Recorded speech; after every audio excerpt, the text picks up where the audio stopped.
안녕하세요 여러분. 아욱인의 독서방의 박성희입니다. 오늘은 정주영 현대그룹 창업자의 자서전 이 땅에 태어나서 2부를 말씀드리겠습니다. 1부에선 정창업자의 가출부터 경부고속도로를 준공한 1970년까지의 역정을 다뤘습니다. 2부는 자동차 산업에 대한 도전으로 시작합니다. 정창업자는 1부에서 말씀드렸듯 청년 시절 아도 서비스로 자동차와 인연을 맺었죠. 현대건설이 자리 잡을 즈음 그는 자동차 사업을 본격적으로 해보자고 마음먹습니다. 1960년대 중반 당시 자동차 업계엔 기아와 신진이 있었습니다. 1966년 미국의 포드 자동차가 한국 진출을 위한 시장 조사차 내한했을 때 현대는 접촉 대상에도 못 들었습니다. 정 회장은 당시 자금을 빌리러 미국에 가 있던 동생 정인영에게 포드사와 자동차 조립기술 계약을 맺으라고 지시했습니다. 동생이 그런 일이 어떻게 하루아침에 되겠느냐며 뜨악해 하자 정창업자는 말했습니다. 해보기나 했어? 이때뿐만 아니라 정 회장은 누가 안 된다거나 어렵다고 할 때마다 해봤어? 라며 상대의 입을 막았다고 합니다. 해봤어가 그의 트레이드 마크가 된 연유입니다. 동생은 당장 그날부터 포드 자동차 본사와 접촉을 시도했습니다. 우여곡절 끝에 포드와의 제휴를 확정했고 1967년 12월 마침내 현대모타 주식회사의 등기가 나왔습니다. 그런데 정 창업자는 아우가 지은 현대모타의 이름이 마음에 안 든다며 현대자동차로 바꾸라고 했습니다. 결국 해를 넘긴 1968년 1월 현대자동차 주식회사가 탄생했습니다. 현대차 출범 초기엔 그야말로 고난의 연속이었습니다. 공장을 짓기 시작한 지 6개월 만에 포드와의 기술 제휴로 생산한 코티나 1호는 걸핏하면 가다가 멈춰 섰습니다. 코티나가 아니라 코피나, 골치나로 불렸죠.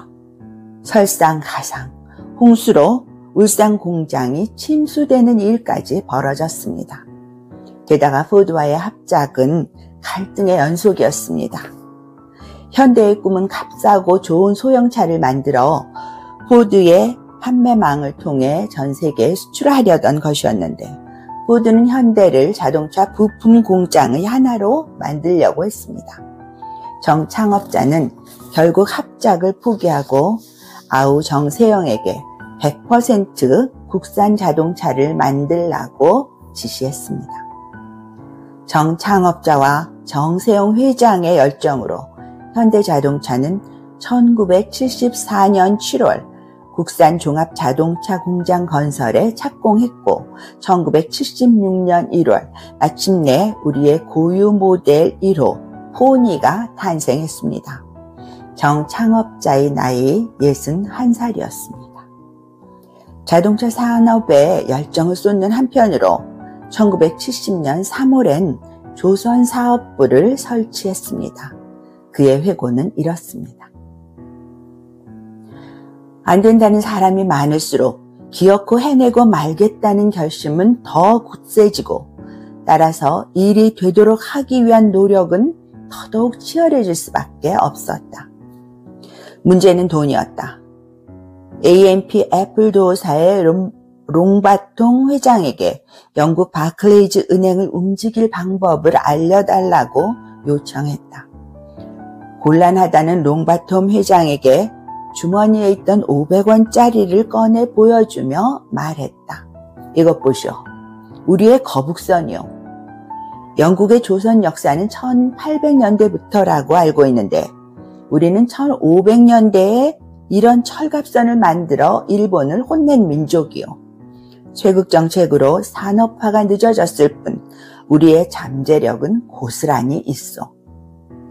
롱바톰 회장의 추천으로 바클레이즈 은행과 차관 도입 협의가 시작됐는데 은행 측에선 배를 사줄 선주를 찾아오라고 했습니다.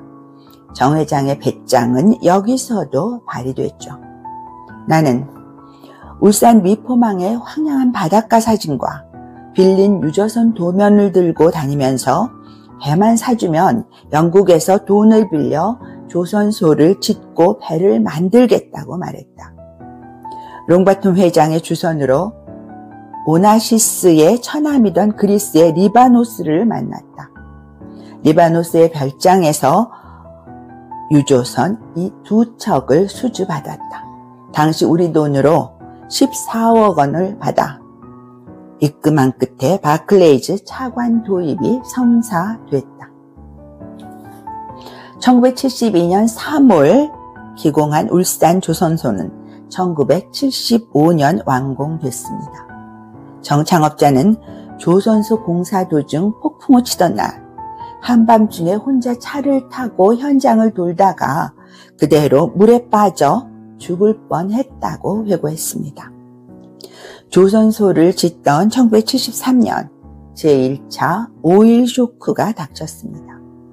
석유라곤 한 방울도 안 나는 우리나라는 불황과 인플레로 부도 직전에 이르렀죠. 정 창업자의 해안은 놀라웠습니다. 그는 1975년을 중동 진출의 해로 정하고 회사에 아랍어 강의를 시작했습니다. 그리고 1년 뒤인 20세기 최대의 역사라는 사우디아라비아의 주베일 항만 공사를 맡았습니다. 공사 금액은 4,600억 원. 당시 우리나라 1년 예산의 절반에 달하는 액수였습니다. 정 창업자의 신념은 늘 확고했습니다. 나는 어떤 일에도 결코 덮어놓고 덤벼든 적이 없다. 학식은 없지만 대신 남보다 더 열심히 생각하는 머리가 있고 남보다 치밀한 계산 능력이 있으며 남보다 적극적인 모험심과 용기와 신념이 있다. 장애는 돌파해야지 비켜가다가는 반드시 극복하지 않으면 안 된 일에 부딪혔을 때도 비껴갈 궁리만 하게 된다. 정 창업자의 업적은 회사 경영에만 머물지 않았습니다. 그는 1977년 1월 현대건설의 개인 주식 50%로 아산 사회복지사업재단을 설립했습니다. 1989년 서울중앙병원을 개원하고 울산의과대학도 세웠습니다. 그가 말한 동기는 이렇습니다. 범동설안에도 열사의 중동에서도 그 힘든 공사를 해냈던 우리 근로자들의 땀과 정성이 없었다면 현대건설의 눈부신 성장도 없었을 것이다. 현대건설의 사회 환호는 그런 외롭고 가난하고 소외된 이들에게 돌리고 싶었다. 정 창업자는 1977년 2월부터 1987년 2월까지 10년 동안 전국경제인연합회 회장도 맡았습니다. 얼마 전 한국경제인협회로 간판을 바꾼 곳이죠. 정경련 회장 당시에 잊지 못할 기억으로는 88 서울올림픽 유치를 꼽았습니다. 한국 IOC 위원을 비롯해 관계자 모두가 기껏해야 3표밖에 안 나올 거라며 기임을 빼던 올림픽 유치를 위해 IOC 위원들의 방마다 꽃을 돌리는 등 백방으로 노력한 결과 52대 27의 승리를 거뒀다는 것입니다. 당시 경쟁 도시는 일본의 나고야였죠. 지금까지 정주영 현대그룹 창업자의 자서전 이 땅에 태어나서 2부였습니다. 오늘도 아우근의 독서방과 함께 해주셔서 감사합니다, 여러분. 구독과 좋아요도 꼭 부탁드립니다.